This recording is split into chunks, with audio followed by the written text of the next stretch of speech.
सो कहो। छठा अध्याय परीक्षित की परम गति, जन्मेजय का सर्पसत्र और वेदों की शाखा भेद। सूत जी कहते हैं, शौनक आदि ऋषियों, व्यास नंदन श्री सुखदेव मुनि समस्त चराचर जगत को अपनी आत्मा के रूप में अनुभव करते हैं और व्यवहार में सबके प्रति समदृष्टि रखते हैं।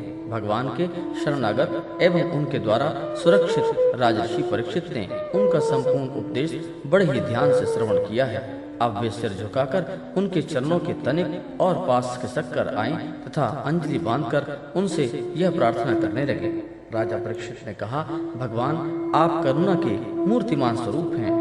आपने मुझ पर परम कृपा करके अनादि अनंत एक रस सत्य भगवान श्री हरि के रूप और लीलाओं का वर्णन किया है। अब मैं आपकी कृपा से परम अनुग्रहित और कृतकृत्य हो गया हूँ। संसार के प्राणी अपने स्वार्थ और परमार्थ के ज्ञान से शून्य हैं और विभिन्न प्रकार के दुखों के दावानल से दग्ध हो रहे हैं। उनके ऊपर भगवान में महात्माओं का अनुग्रह होने की कोई नई घटना अथवा आश्चर्य की बात नहीं है। यह तो उनके लिए स्वाभाविक ही है। मैंने, मेरे साथ और बहुत से लोगों ने आपके मुखारविंद से इस श्रीमद् भागवत महापुराण का श्रवण किया है। इस पुराण में पद पद पर भगवान श्री हरि के उस स्वरूप और उन लीलाओं का वर्णन हुआ है जिनके गान से बड़े बड़े आत्माराम पुरुष रमते रहते हैं। भगवान, आपने मुझे अभय पद का ब्रह्म और आत्मा की एकता का साक्षात्कार करा दिया है। अब मैं शांति स्वरूप ब्रह्म में स्थिर हूँ। अब मुझे तक्षक आदि किसी भी मृत्यु के निमित्त अथवा दल के दल मृत्युओं से भी भय नहीं है। मैं अभय हो गया हूँ। ब्रह्मन, अब आप मुझे आज्ञा दीजिए कि मैं अपनी वाणी बंद कर लूं, मौन हो जाऊं और साथ ही कामनाओं के संसार में रहित चित्त को इंद्रियातीत परमात्मा के स्वरूप में विलीन करके अपने प्राणों का त्याग कर दूं। आपके द्वारा उपदेश किए हुए ज्ञान और विज्ञान में परिनिष्ठित हो जाने से मेरा अज्ञान सर्वदा के लिए नष्ट हो गया। आपने भागवत के परम कल्याणमय स्वरूप का मुझे साक्षात्कार करा दिया। सूत जी कहते हैं, शौनक आदि ऋषियों, राजा परीक्षित ने भगवान श्री सुखदेव जी से इस प्रकार कहकर बड़े प्रेम से उनकी पूजा की। अब वे परीक्षित से विदा लेकर समायागत त्यागी महात्माओं भिक्षुओं के साथ वहां से चले गए। राजर्षि परीक्षित ने भी बिना किसी वाय सहायता के स्वयं ही अंतरात्मा को परमात्मा के चिंतन में समाहित किया और ध्यान मग्न हो गए। उस समय उनका श्वास प्रवास भी नहीं चल रहा था। ऐसा जान पड़ता था मानो कोई वृक्ष का ठूठ हो। उन्होंने गंगा जी के तट पर कुशों को इस प्रकार बिछा रखा था जिसमें उनका अग्रभाग पूर्व की ओर हो और उन पर स्वयं उत्तर मुख होकर बैठे हुए हों। उनकी आसक्ति और संशय तो पहले ही मिट चुके थे। अब वे ब्रह्म और आत्मा की एक रूपता महायोग में स्थित होकर ब्रह्म स्वरूप हो गए। शौनक आदि ऋषियों, मुनि कुमार श्रृंगी ने क्रोधित होकर परीक्षित को श्राप दे दिया था। अब उनका भेजा हुआ तक्षक सर्प राजा परीक्षित को डसने के लिए उनके पास चला। रास्ते में उसे कश्यप नाम के एक ब्राह्मण को देखा। कश्यप ब्राह्मण सर्व विष की चिकित्सा करने में बड़े निपुण थे। तक्षक ने बहुत सा धन देकर कश्यप को वहीं से लौटा दिया। उन्होंने राजा के पास न जाने दिया और स्वयं ब्राह्मण के रूप में छिपकर, चूंकि वह इच्छानुसार रूप धारण कर सकता था, राजा परीक्षित के पास गया और उन्हें डस लिया। राजर्षि परीक्षित तक्षक के डसने के पहले ही ब्रह्म में स्थित हो चुके थे। अब तक्षक के विष की आग से उनका शरीर सबके सामने ही जलकर भस्म हो गया। पृथ्वी, आकाश और सब दिशाओं में बड़े जोर से हाय हाय की ध्वनि होने लगी। देवता, असुर, मनुष्य आदि सब के सब परीक्षित की यह परम गति देखकर विस्मित हो गए। देवताओं की दुंदुभियां अपने आप बज उठी। गंधर्व और अप्सराएं गान करने लगे। देवता लोग साधु साधु के नारे लगाकर पुष्पों की वर्षा करने लगे। जब जन्मेजय ने सुना कि तक्षक ने मेरे पिता को डस लिया है तो उसे बड़ा क्रोध आया। तब वह ब्राह्मणों के साथ विधि पूर्वक सर्पों का अग्निकुंड में हवन करने लगा। तक्षक ने देखा कि जन्मेजय के सर्वशस्त्र की प्रज्वलित अग्नि में बड़े बड़े महासर्प भस्म होते जा रहे हैं। तब वह अत्यंत भयभीत होकर देवराज इंद्र की शरण में गया। बहुत सर्पों के भस्म हो जाने पर भी तक्षक न आया। यह देखकर परीक्षित नंदन राजा जन्मेजय ने ब्राह्मणों से कहा, हे ब्राह्मणों, अब तक सर्पधाम तक्षक क्यों नहीं भस्म हो रहा है? ब्राह्मणों ने कहा, राजेंद्र, तक्षक इस समय इंद्र की शरण में चला गया है और वे उसकी रक्षा कर रहे हैं। उन्होंने तक्षक को स्तंभित कर दिया है, इसी से वह अग्निकुंड में गिरकर भस्म नहीं हो रहा है। परीक्षित नंदन जन्मेजय बड़े ही बुद्धिमान और वीर थे। उन्होंने ब्राह्मणों की बात सुनकर ऋत्विजों से कहा कि ब्राह्मणों, आप लोग इंद्र के साथ तक्षक को ही क्यों नहीं अग्नि में गिरा देते। जनमेजय की बात सुनकर ब्राह्मणों ने उस यज्ञ में इंद्र के साथ तक्षक का अग्निकुंड में आवाहन किया। उन्होंने कहा, रे तक्षक, तू मरुदगण के सहचर इंद्र के साथ इस अग्निकुंड में शीघ्र ही आ पड़। जब ब्राह्मणों ने इस प्रकार आकर्षण मंत्र का पाठ किया, तब तो इंद्र अपने स्थान स्वर्गलोक से विचलित हो गए। विमान पर बैठे हुए इंद्र तक्षक के साथ ही बहुत घबरा गए और उनका विमान भी चक्कर काटने लगा। अंगिरा नंदन बृहस्पति जी से देखा न गया कि आकाश में देवराज इंद्र विमान और तक्षक के साथ ही अग्निकुंड में गिर रहे हैं। तब उन्होंने राजा जनमेजय से कहा, नरेंद्र, सर्पराज तक्षक को मार डालना आपके योग्य कार्य नहीं है। यह अमृत पी चुका है, इसलिए यह अजर और अमर है। राजन, जगत के प्राणी अपने अपने कर्म के अनुसार ही जीवन, मरण और मरणोत्तर गति प्राप्त करते हैं। कर्म के अतिरिक्त और कोई भी किसी को सुख दुख नहीं दे सकता। जनमेजय, यूं तो बहुत से लोगों की मृत्यु सांप, चोर, आग, बिजली आदि तथा भूख, प्यास, रोग आदि निमित्तों से होती है, परंतु यह तो कहने की बात है।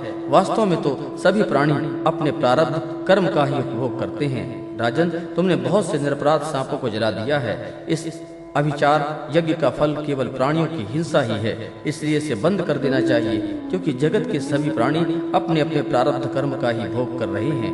सूत जी कहते हैं, शौनक जी ऋषियों, महर्षि बृहस्पति जी की बात का सम्मान करके जनमेजय ने कहा कि आपकी आज्ञा शिरोधार्य है। उन्होंने सर्प यज्ञ बंद कर दिया और देवगुरु बृहस्पति जी की विधि पूर्वक पूजा की। ऋषिगण, जिससे विद्वान ब्राह्मणों को भी क्रोध आया। राजा को शाप हुआ, मृत्यु हुई। फिर जनमेजय को क्रोध आया, सर्प मारे गए। यह वही भगवान विष्णु की महामाया है। यह अनिर्वचनीय है। इसी से भगवान के स्वरूपभूत जीव क्रोधादि गुण वृत्तियों के द्वारा शरीर में मोहित हो जाते हैं, एक दूसरे को दुख देते हैं और दुख भोगते हैं और अपने प्रयत्न से इसी को निवृत्ति नहीं कर सकते। विष्णु भगवान के स्वरूप का निश्चय करके उनका भजन करने से ही माया की निवृत्ति हो सकती है। इसलिए उनके स्वरूप का निरूपण सुनो। यह दम्भी है, कपटी है, इत्याकारक बुद्धि में बार बार जो दम्भ कपट का स्मरण होता है, वही माया है। जब आत्मवादी पुरुष आत्मचर्चा करने लगते हैं, तब वही परमात्मा के स्वरूप में निर्भय रूप से प्रकाशित नहीं होते, किंतु भयभीत होकर अपना मोह आदि कार्य न करती हुई ही किसी प्रकार रहती है। इस रूप में उसका प्रतिपादन किया गया है। माया के आश्रित नाना प्रकार के विवाद मतत्व भी परमात्मा के रूप में नहीं है, क्योंकि विशेष विषयक ही हैं और परमात्मा निर्विशेष है। केवल वाद विवाद की तो बात ही क्या, लोक परलोक के विषय में संबंध में संकल्प विकल्प करने वाला मन भी शांत हो जाता है। कर्म, उसके संपादन की सामग्री और उसके द्वारा साध्य कर्म, इन तीनों से अन्वित अहंकारात्मा जीव, यह सब जिसमें नहीं है, वह आत्मस्वरूप परमात्मा में न कभी किसी के द्वारा बाधित होता है और न किसी का विरोधी ही है। जो पुरुष उस परम पद के स्वरूप का विचार करता है, वह उनकी मायामयी लहरों, अहंकार आदि का बाध करके स्वयं अपने आत्मस्वरूप में विहार करने लगता है। जो मुमुक्षु एवं विचारशील पुरुष परम पद के अतिरिक्त वस्तु का परित्याग करते हुए नेति नीति के द्वारा उसका निषेध करके ऐसी वस्तु प्राप्त करते हैं जिसका कभी भी निषेध नहीं हो सकता और ना तो कभी त्याग ही वही विष्णु भगवान का परम पद है। यह बात सभी महात्मा और श्रुतियां एक मत से स्वीकार करते हैं। अपने चित्त को एकाग्र करने वाले पुरुष अंतःकरण की अशुद्धियों को, अनात्म भावनाओं को सदा सर्वदा के लिए मिटाकर अनन्य प्रेम भाव से परिपूर्ण हृदय के द्वारा उसी परमात्मा का आलिंगन करते हैं और उसी में समा जाते हैं। विष्णु भगवान का यही वास्तविक स्वरूप है, यही उनका परम पद है। इसकी प्राप्ति उन्हीं लोगों को होती है जिनके अंतःकरण में शरीर के प्रति अहंकार भाव नहीं है और जो न तो इसके संबंध में ग्रह आदि पदार्थों में ममता ही करते हैं। सचमुच जगत की वस्तुओं में मैंपन और मेरेपन का आरोप बहुत ही बड़ी दुर्जना है। शौनक जी, जिसे यह परम पद की प्राप्ति अभिष्ट है, उसे चाहिए कि वह दूसरों की कटुवाणी सहन कर ले और बदले में किसी का अपमान न करे। इस क्षणभंगुर शरीर में अहंता ममता करके किसी भी प्राणी से कभी वैर न करे। भगवान श्री कृष्ण का ज्ञान अनंत है, उन्हीं के चरण कमलों में ध्यान से मैंने इस श्रीमद् भागवत महापुराण का अध्ययन किया है।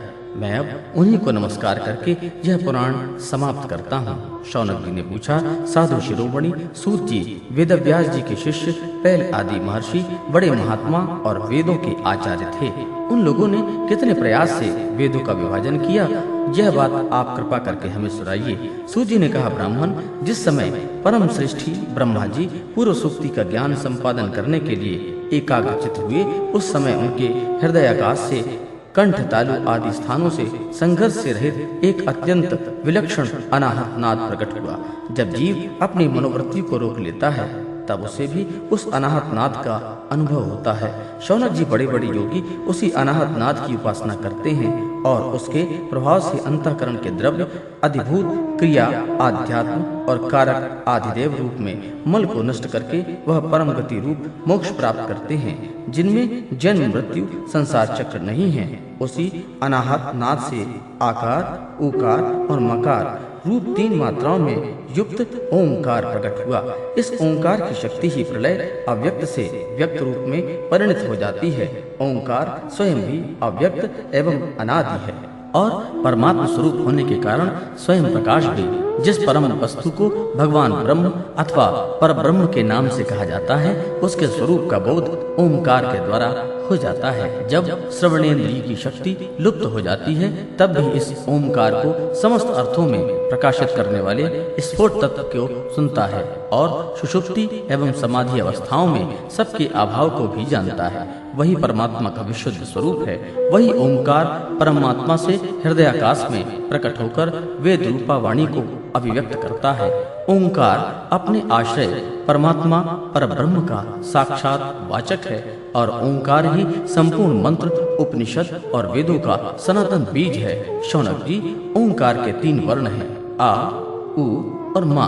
ये तीनों वर्ण सत्व, रज, तम, इन तीनों गुणों ऋग, यजु, साम, इन तीनों नामों भुव, भुव, स्व, इन तीनों अर्थों में जागृत, स्वप्न, सुसुप्ति, इन 3 वृत्तियों में रूपों में 3-3 की संख्या वाले भावों में धारण करते हैं। इसके बाद सर्वशक्तिमान ब्रह्मा जी ने ओंकार से ही अंतस्थ य, र, ल, व, ऊष्म, श, स, ह स्वर आ से लेके औ तक, स्पर्श का से लेकर मा तक तथा ह्रास और दीर्घ आदि लक्षणों से युक्त अक्षर समानमय अर्थात वर्णमाला की रचना की।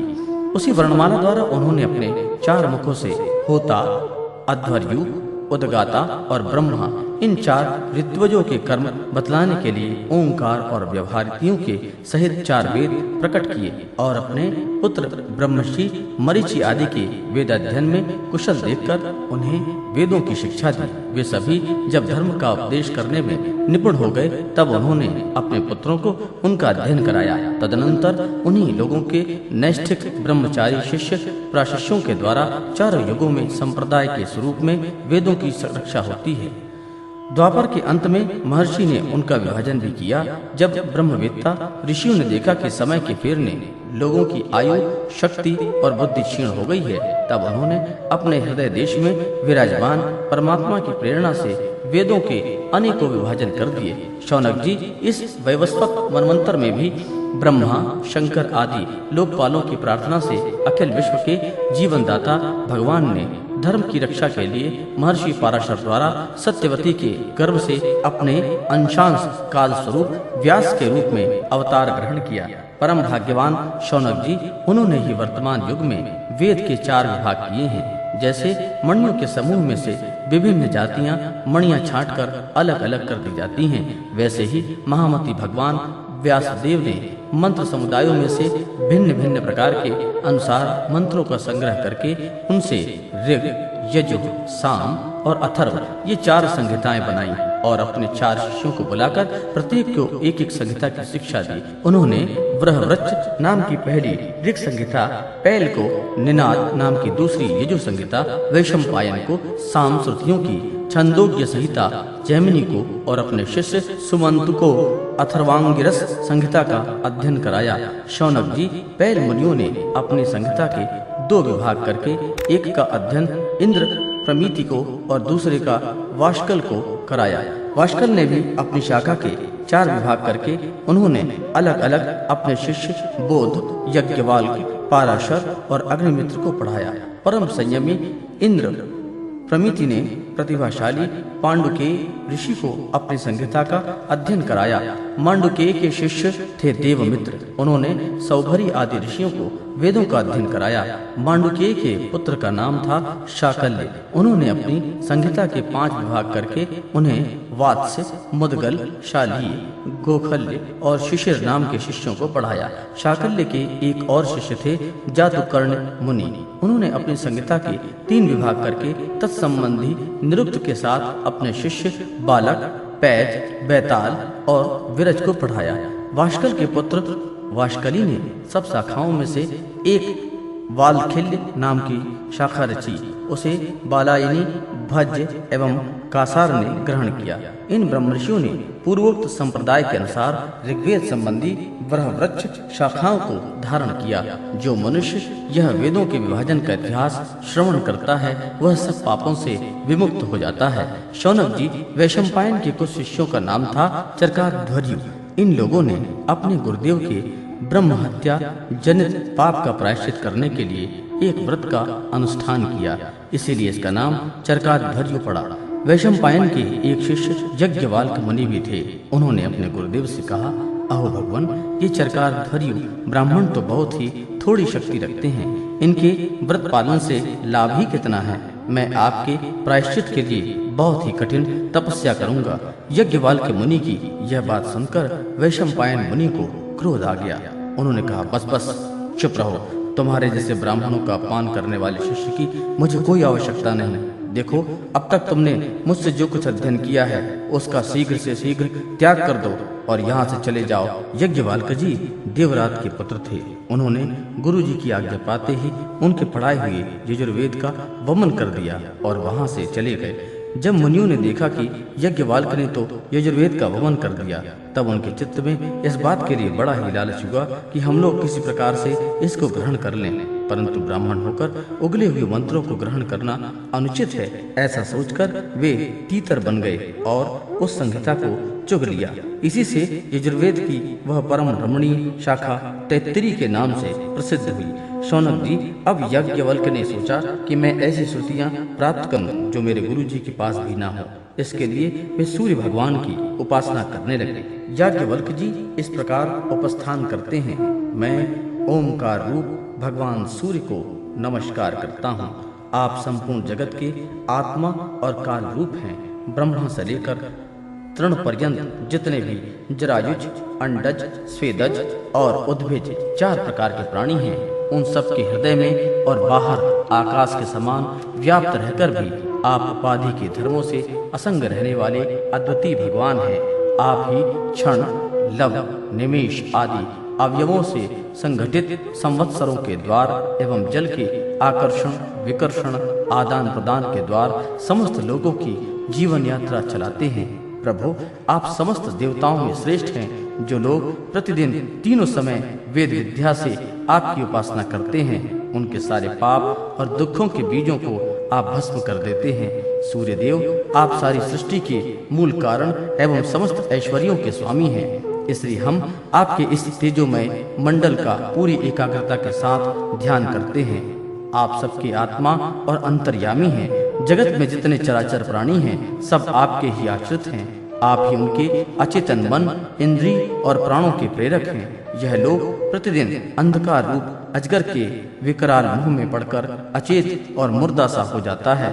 आप परम कल्याण स्वरूप हैं, इसलिए कृपा करके अपनी दृष्टि मात्र से ही इसे सचेत कर देते हैं और परम कल्याण के साधन समय समय के धर्मानुष्ठानों में लगा करके आत्माभिमुख करते हैं। जैसे राजा दुष्टों को भी भयभीत करता हुआ अपने राज्य में विचरण करता है, वैसे ही आप जोर, जरा आदि दुष्टों को भयभीत करते हुए विचरते रहते हैं। चारों ओर सभी दिक्पाल स्थान स्थान पर अपनी कमल की कली के समान अंजलियों से आपको उपहार समर्पित करते हैं। भगवान, आपके दोनों चरण कमल तीनों लोगों के गुरु सदृश महानुभावों से भी वंदित है। मैंने आपके युगल चरणार कमलों की इसलिए शरण ली है कि मुझे यजुर्वेद की प्राप्ति हो, जो अब तक किसी को न मिली हो। सूत जी कहते हैं, शौनक आदि ऋषियों, जब याज्ञवल्क्य मुनि ने भगवान सूर्य की इस प्रकार स्थिति की, तब वे प्रसन्न होकर उसके सामने अश्वस्वरूप से प्रकट हुए और उन्होंने यजुर्वेद के उन मंत्रों का उपदेश किया जो अब तक किसी को प्राप्त न हुए थे। इसके बाद याज्ञवल्क्य मुनि ने यजुर्वेद के असंख्य मंत्रों से उनकी 15 शाखाओं की रचना की। वही वात्सनेय शाखा के नाम से प्रसिद्ध है। उन्हें कण्व, मध्यान्ह आदि ऋषियों ने ग्रहण किया। यह बात मैं पहले ही कह चुका हूँ कि महर्षि कृष्ण द्वैपायन ने जैमिनी मुनि को साम संहिता का अध्ययन कराया। उनके पुत्र थे सुमंत मुनि और पौत्र थे सुनवान। जैमिनी मुनि ने अपने पुत्र और पौत्र को एक एक संहिता का अध्ययन कराया। जैमिनी मुनि के एक शिष्य का नाम था सुकर्मा। वह एक महान पुरुष था। जैसे एक वृक्ष में बहुत सी डालियां होती हैं, वैसे ही सुकर्मा ने सामवेद की 1000 संहिताएं बना दी। सुकर्मा के शिष्य कोसल देश निवासी हिरण्यनाभ, पौशनजी और ब्रह्मवेत्ताओं में श्रेष्ठ आवंत के उन शाखाओं को ग्रहण किया। पौशनजी और आवंत के 500 शिष्य थे। वे उत्तर दिशा के निवासी होने के कारण औदिच्य सामवेदी कहलाते थे। उन्हीं को प्राच्य सामवेदी भी कहते हैं। उन्होंने एक एक संहिता का अध्ययन किया। पौशनजी के और भी शिष्य थे लौंगाक्षी, मांगली, कुल्य, कुशील और कुक्षी। इनमें से प्रत्येक ने 100 संहिताओं का अध्ययन किया। हिरण्यनाभ का शिष्य था कृत। उसने अपने शिष्यों को 24 संहिताएं पढ़ाईं। शेष संहिताएं परम सन्यासी आवंत ने अपने शिष्यों को दी। इस प्रकार सामवेद का विस्तार हुआ। 7वां अध्याय, अथर्ववेद की शाखाएं और पुराणों के लक्षण। सूत जी कहते हैं, शौनकादि ऋषियों, मैं कह चुका हूँ कि अथर्ववेद के ज्ञाता सुमंत मुनि थे। उन्होंने अपनी संहिता अपने प्रिय शिष्य कबंध को पढ़ाई। कबंध ने उस संहिता के 2 भाग करके पथ्य और वेद दर्श को उनका अध्ययन कराया। वेद दर्श के 4 शिष्य हुए, शौल्कायनी, ब्रह्मबली, मोदोष और पिपलायनी। अब पथ्य के शिष्य का नाम सुनो। शौनक जी पथ्य के 3 शिष्य थे, कुमुद, शुनक और अथर्ववेत्ता जाजली। अंगिरा गोत्रोत्पन्न शुनक के 2 शिष्य थे, बभ्रू और सैंधवायन। उन लोगों ने 2 संहिताओं का अध्ययन किया। अथर्ववेद के आचार्यों में इनके अतिरिक्त सैंधवायन आदि के शिष्य सावर्ण आदि का नक्षत्रकल्प, शांति, कश्यप, आंगिरस आदि कई विद्वान और भी हुए। अब मैं तुम्हें पौराणिकों के संबंध में सुनाता हूँ। शौनक जी, पुराणों के 6 आचार्य प्रसिद्ध हुए, त्रयारुणी, कश्यप, सावर्णी, कृतवर्ण, वैशंपायन और हारित। इन लोगों में मेरे पिताजी से एक एक पुराण संहिता पढ़ी थी और मेरे पिताजी ने स्वयं भगवान व्यास से उन संहिताओं का अध्ययन किया था। मैंने उन 6 आचार्यों से सभी संहिताओं का अध्ययन किया था। उन 6 संहिताओं के अतिरिक्त और भी 4 मूल संहिताएं थीं। उन्हें भी कश्यप, सावर्णी, परशुराम जी के शिष्य अकृतवर्ण और उन सब के साथ मैंने व्यास जी के शिष्य श्री रोमहर्षण जी से, जो मेरे पिता थे, अध्ययन किया। शौनक जी, महर्षियों ने वेद और शास्त्रों के अनुसार पुराणों के लक्षण बतलाए हैं। अब तुम स्वस्थ होकर सावधानी से उनका वर्णन सुनो। शौनक जी, पुराणों के पारदर्शी विद्वान बतलाते हैं कि पुराणों के 10 लक्षण हैं: विश्वसर्ग, विसर्ग, वृत्ति, रक्षा, मनवंतर, वंश, वंशानुचरित, संस्था, प्रलय, हेतु, उति और अपाश्रय। कोई आचार्य पुराणों के 5 ही लक्षण मानते हैं। दोनों ही बातें ठीक हैं, क्योंकि महापुराणों में 10 लक्षण होते हैं और छोटे पुराणों में 5। विस्तार करके 10 बतलाते हैं और संक्षेप करके 5। अब इनके लक्षण सुनो। जब मूल प्रकृति में लीन गुण शुद्ध हो जाते हैं, तब महातत्व की उत्पत्ति होती है। महातत्व से तामस, राजस और वैकारिक, सात्विक 3 प्रकार के अहंकार बनते हैं। त्रिविध अहंकार से ही पंच तन्मात्रा, इंद्रिय और विषयों की उत्पत्ति होती है। इसी उत्पत्ति क्रम का नाम सर्ग है। परमेश्वर के अनुग्रह से सृष्टि का सामर्थ्य प्राप्त करके महातत्व आदि पूर्व क्रमों के अनुसार अच्छी और बुरी वासनाओं की प्रधानता से जो यह चराचर शरीरात्मक जीव की उपाधि सृष्टि करते हैं, एक बीज से दूसरे बीज के समान, इसी को विसर्ग कहते हैं। 4 प्राणियों की अचर पदार्थ वृत्ति अर्थात जीवन निर्वाह की सामग्री है। चर प्राणियों के दुग्ध आदि भी इनमें से मनुष्यों ने कुछ तो स्वभाववश कामना के अनुसार निश्चित कर ली है और कुछ के शास्त्र के अनुसार। भगवान युग युग में पशु पक्षी मनुष्य ऋषि देवता आदि के रूपों में अवतार ग्रहण करके अनेक लीलाएं करते हैं। इन्हीं अवतारों में वेद धर्म के विरोधियों का संहार भी करते हैं। उनकी यह अवतार लीला विश्व की रक्षा के लिए ही होती है, इसलिए उनका नाम रक्षा है। मनु देवता, मनुपुत्र, इंद्र, सप्तऋषि और भगवान के अंशावतार, इन्हीं 6 बातों की विशेषता से युक्त समय को मनवंतर कहते हैं। ब्रह्मा जी से जितने राजाओं की सृष्टि हुई है, उनकी भूत भविष्य और वर्तमान काल की सनातन परंपरा को वंश कहते हैं। उन राजाओं तथा उनके वंशधारियों के चरित्र का नाम वंशानुचरित है। इस विश्व ब्रह्मांड का स्वभाव से ही प्रलय हो जाता है। उसके 4 भेद हैं, नैमित्तिक, प्राकृतिक, नित्य और आत्यंतिक। तत्वज्ञ विद्वानों ने इन्हीं को संस्था कहा है। पुराणों के लक्षण में हेतु नाम से जिसका व्यवहार होता है वह जीवन ही है, क्योंकि वास्तव में वही सर्ग विसर्ग आदि का हेतु है और अविद्यावश अनेकों प्रकार के कर्म कलाप में उलझ गया है। जो लोग उन्हें चैतन्य प्रधान की दृष्टि से देखते हैं, वे उसे अनुशयी अर्थात प्रकृति में शयन करने वाला कहते हैं, और जो उपाधि की दृष्टि से देखते हैं, वे उसे अव्याकृत अर्थात प्राकृतिक रूप से कहते हैं। जीव की प्रवृत्तियों के 3 विभाग बताए जाते हैं, जागृत, स्वप्न और सुषुप्ति। जो इन अवस्थाओं में इनके अभिमानी विश्व, तेजस और प्रज्ञा के मायामय रूपों में प्रतीत होता है और इन अवस्थाओं से परे तुरीय तत्व के रूप में भी लक्षित होता है, वही ब्रह्म है। उसी को यहाँ अपाश्रय शब्द कहा गया है। नाम विशेष और रूप विशेषण से युक्त पदार्थों का विचार करें तो वे सत्ता मात्र वस्तु के रूप में सिद्ध होते हैं। उनकी विशेषताएं लुप्त हो जाती हैं। असल में वह सत्ता ही उन विशेषताओं के रूप में प्रतीत भी होती रही है और उनसे पृथक भी। ठीक इसी न्यास से शरीर और विश्व ब्रह्मांड की उत्पत्ति से लेकर मृत्यु और महाप्रलय पर्यंत जितनी भी विशेष अवस्थाएं हैं, उनके रूप में परम सत्य स्वरूप ब्रह्मा जी की ही उपस्थिति हो रही है और वह उनसे सर्वथा पृथक भी है। यही वाक्य वेद में अधिष्ठान और साक्षी के रूप में ब्रह्म ही पुराणोक्त आश्रय तत्व है।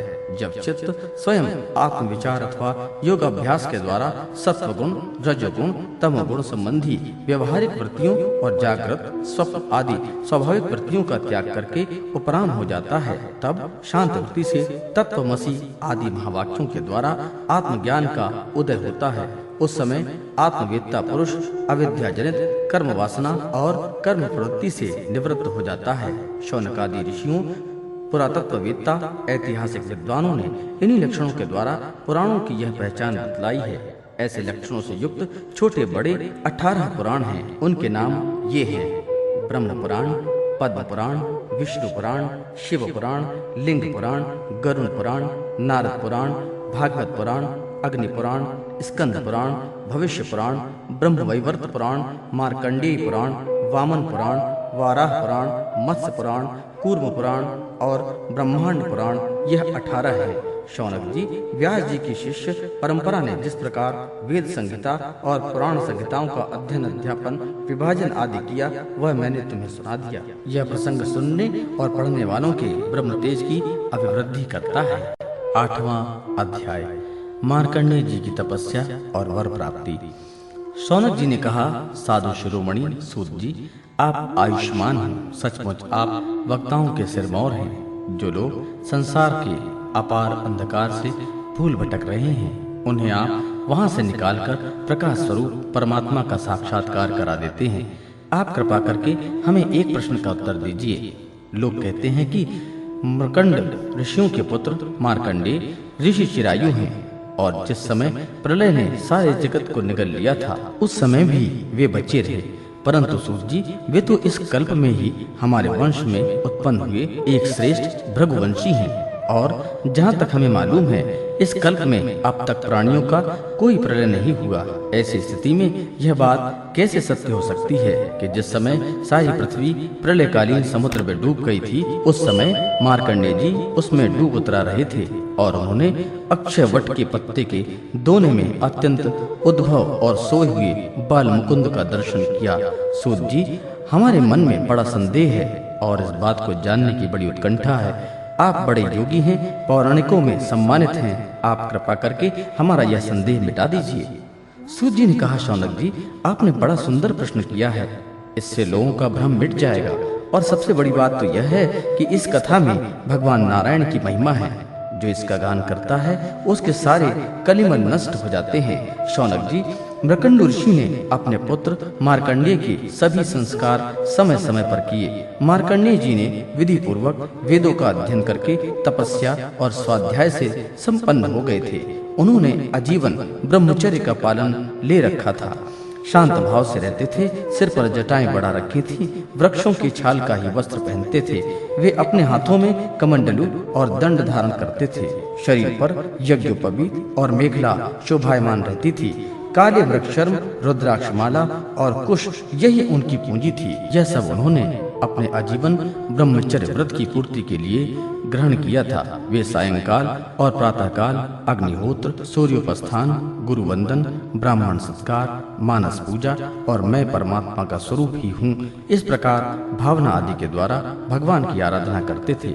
सायं प्रातः भिक्षा लाकर गुरुदेव के चरणों में निवेदन कर देते थे और मौन हो जाते थे। गुरु जी की आज्ञा होती तो एक बार खा लेते थे, अन्यथा उपवास कर जाते थे। मार्कंडेय जी ने इस प्रकार तपस्या और स्वाध्याय में तत्पर रहकर करोड़ों वर्ष तक भगवान की आराधना की और इस प्रकार उस मृत्यु पर भी विजय प्राप्त कर ली, जिसको जीतना बड़े बड़े योगियों के लिए कठिन है। मार्कंडेय जी की मृत्यु विजय को देखकर ब्रह्मा, भृगु, शंकर, दक्ष प्रजापति, ब्रह्मा जी के अन्यान्य पुत्र तथा मनुष्य, देवता, पितर एवं सभी प्राणी अत्यंत विस्मित हो गए। आजीवन ब्रह्मचर्य व्रतधारी एवं योगी मार्कंडेय जी इस प्रकार तपस्या, स्वाध्याय और संयम आदि के द्वारा अविद्या आदि सारे क्लेशों को मिटाकर शुद्ध अंतःकरण से इंद्रियातीत परमात्मा का ध्यान करने लगे। योगी मार्कंडेय जी महायोग के द्वारा अपना चित्त भगवान के स्वरूप में जोड़ते रहे। इस प्रकार साधना करते करते बहुत समय 6 मनवंतर व्यतीत हो गए। ब्राह्मण इस 7वें मनवंतर में जब इंद्र को इस बात का पता चला, तब तो वे उनकी तपस्या से शंकित और भयभीत हो गए। इसलिए उन्होंने उनकी तपस्या में विघ्न डालना आरंभ कर दिया। शौनक जी, इंद्र ने मार्कंडेय जी की तपस्या में विघ्न डालने के लिए उनके आश्रम पर गंधर्व, अप्सराएं, काम, वसंत, मलयानिल, लोभ और मद को भेजा। भगवान वे सब उनकी आज्ञा के अनुसार उनके आश्रम पर गए। मार्कंडेय जी का आश्रम हिमालय के उत्तर की ओर, वहाँ पुष्पभद्रा नाम की नदी बहती है और उसके पास ही चित्र नाम की एक विशाल शिला है।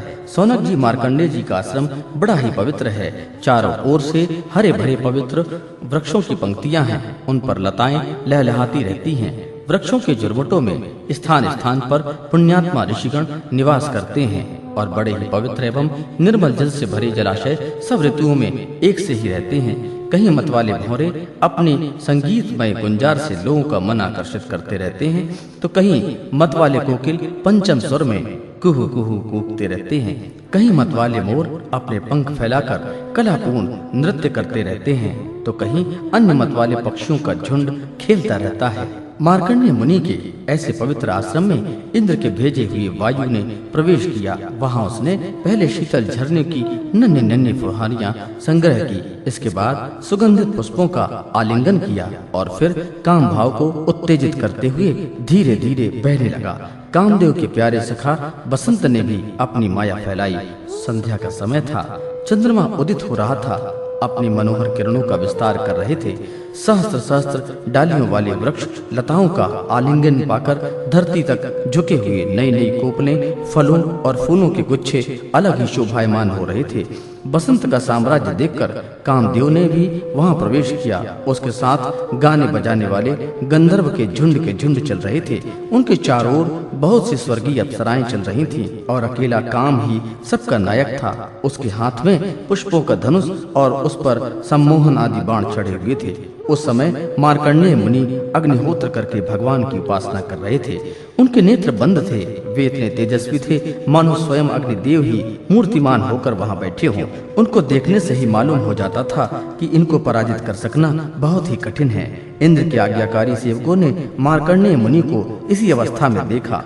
अब अप्सराएं उनके सामने नाचने लगी। कुछ गंधर्व मधुर स्वर गान करने लगे, कुछ मृदंग, वीणा आदि ढोल बजाकर बड़े मनोहर स्वर में बजाने लगे। शौनक जी, अब कामदेव ने अपने पुष्प निर्मित धनुष पर पंचमुख बाण चढ़ाया। उसके बाण के 5 मुख हैं: शोषण, दीपन, सम्मोहन, तापन और उन्मादन। जिस समय वह निशाना लगाने की ताक में था, उस समय इंद्र के सेवक बसंत और लोभ मार्कंडेय मुनि का मन विचलित करने के लिए प्रयत्नशील थे। उनके सामने ही पुंजक स्थली नाम की सुंदरी अप्सरा गेंद खेल रही थी। स्तनों के भार से बार बार उसकी कमर लचक जाया करती थी। साथ ही उसकी चोटी में गुथे हुए सुंदर सुंदर पुष्प और मालाएं बिखर कर धरती पर गिरती जा रही थीं। कभी कभी वह तिरछी चितवन से इधर उधर देख लिया करती थी।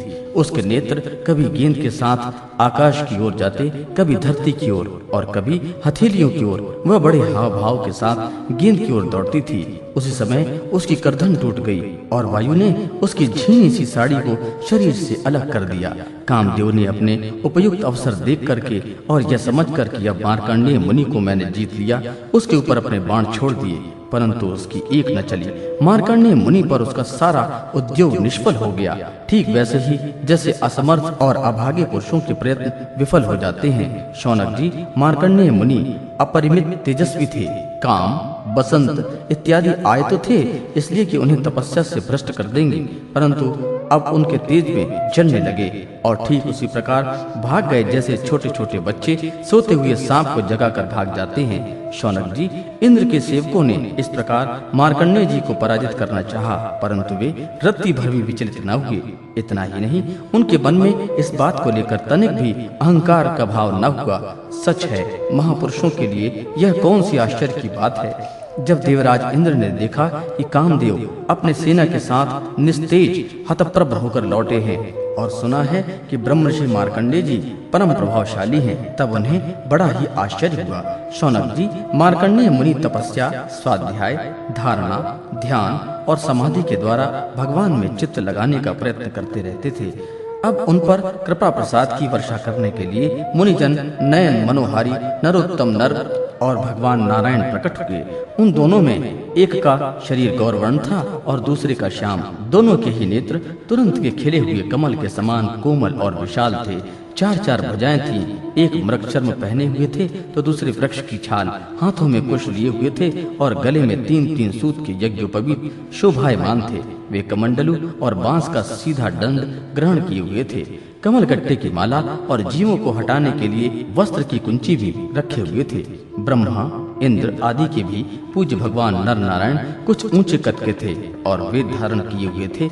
उनकी शरीर से चमकती हुई बिजली के समान पीले पीले रंग की कांति निकल रही थी। वे ऐसे मालूम हो रहे थे मानो स्वयं तब ही मूर्तिमान हो गया हो। जब मार्कंडेय मुनि ने देखा कि भगवान के साक्षात स्वरूप नर नारायण ऋषि पधारे हैं, तब वे बड़े आदर भाव से उठकर खड़े हो गए और धरती पर दंडवत लौटकर साष्टांग प्रणाम किया। भगवान के दिव्य दर्शन से उन्हें इतना आनंद हुआ कि उनका रोम रोम, उनकी सारी इंद्रियां एवं अंतःकरण शांति के समुद्र में गोता खाने लगा। शरीर पुलकित हो गया, नेत्रों में आंसू उमड़ आए, जिनके कारण वे उन्हें भर आंख देख भी न सकते थे। तदनंतर वे हाथ जोड़कर उठ खड़े हुए। उनका अंग अंग भगवान के सामने झुका जा रहा था। उनके हृदय में उत्सुकता तो इतनी थी मानो वे भगवान का आलिंगन कर लेना चाहते हैं। उनसे और कुछ तो बोला न गया। गदगद वाणी से केवल इतना ही कहा, नमस्कार नमस्कार। इसके बाद उन्होंने दोनों को आसन पर बैठाया। बड़े प्रेम से उनके चरण पखारे और अर्घ, चंदन, धूप और माला आदि से उनका पूजन करने लगे। भगवान नर नारायण सुखपूर्वक आसन पर विराजमान थे और मार्कंडेय जी पर कृपा प्रसाद की वर्षा कर रहे थे। पूजा के अनंतर मार्कंडेय मुनि ने उन सर्वश्रेष्ठ मुनि वेशधारी नर नारायण के चरणों में प्रणाम किया और यह स्तुति की। मार्कंडेय मुनि ने कहा, भगवान, मैं अल्पज्ञ जीव भला आपकी अनंत महिमा कैसे वर्णन करूं?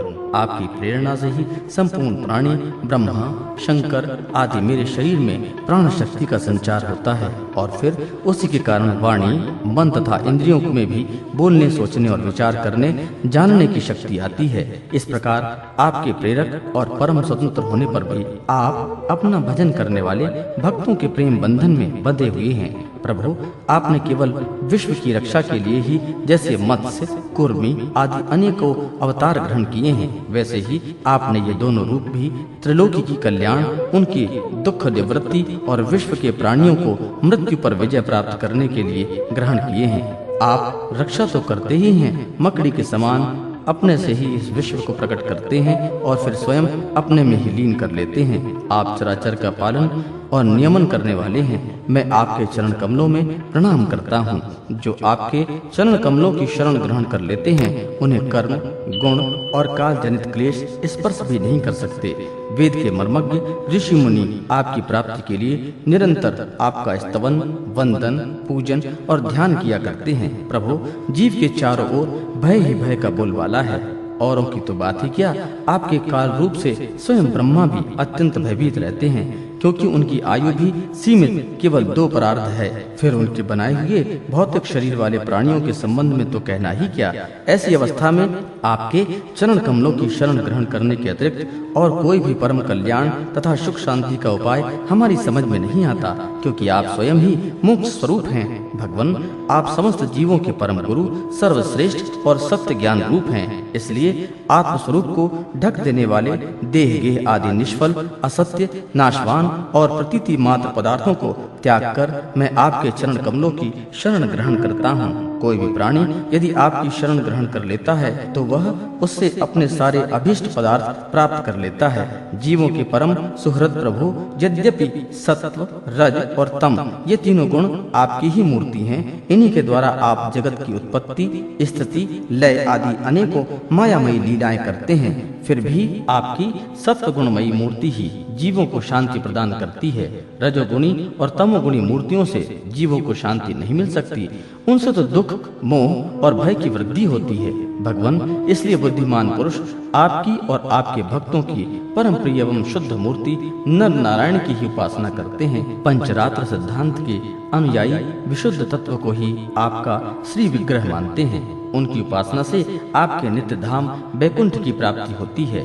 उस धाम की यह विलक्षणता है कि वह लोक होने पर भी सर्वथा भय रहित और भोग युक्त होने पर भी आत्मानंद से परिपूर्ण है।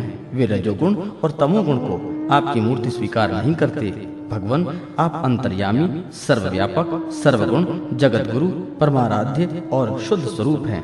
समस्त लौकिक और वैदिक वाणी आपके अधीन हैं। आप ही वेद मार्ग के प्रवर्तक हैं। मैं आपके इस युगल स्वरूप नरोत्तम नर और ऋषिवर नारायण को नमस्कार करता हूँ। आप यद्यपि प्रत्येक जीव की इंद्रियों तथा उसके विषयों में, प्राणों में तथा हृदय में भी विराजमान हैं, तो भी आपकी माया से जीव की बुद्धि इतनी मोहित हो जाती है, ढक जाती है कि वह निष्फल और झूठी इंद्रियों के जाल में फंसकर आपकी झांकी से वंचित हो जाती है। किंतु सारे जगत के गुरु तो आप ही हैं। इसलिए पहले अज्ञानी होने पर भी जब आपकी कृपा से उसे आपके ज्ञान भंडार वेदों की प्राप्ति होती है, तब वह आपके साक्षात दर्शन कर लेता है। प्रभु, वेद में आपका साक्षात्कार कराने वाला वह ज्ञान पूर्ण रूप से विद्यमान है, जो आपके स्वरूप का रहस्य प्रकट करता है। ब्रह्मा आदि बड़े बड़े प्रतिभाशाली मनीषी उसे प्राप्त करने का यत्न करते रहने पर भी मुंह में पड़ जाते हैं। आप भी ऐसे लीला विहारी हैं कि प्रत्येक मत वाले आपके संबंध में जैसा सोचते विचारते हैं, वैसा ही शील स्वभाव और स्वरूप ग्रहण करके आप उनके सामने प्रकट हो जाते हैं। वास्तव में आप देह आदि समस्त उपाधियों में छिपे हुए विशुद्ध विज्ञान घन हैं। हे पुरुषोत्तम, मैं आपको प्रणाम करता हूँ, आपकी वंदना करता हूँ।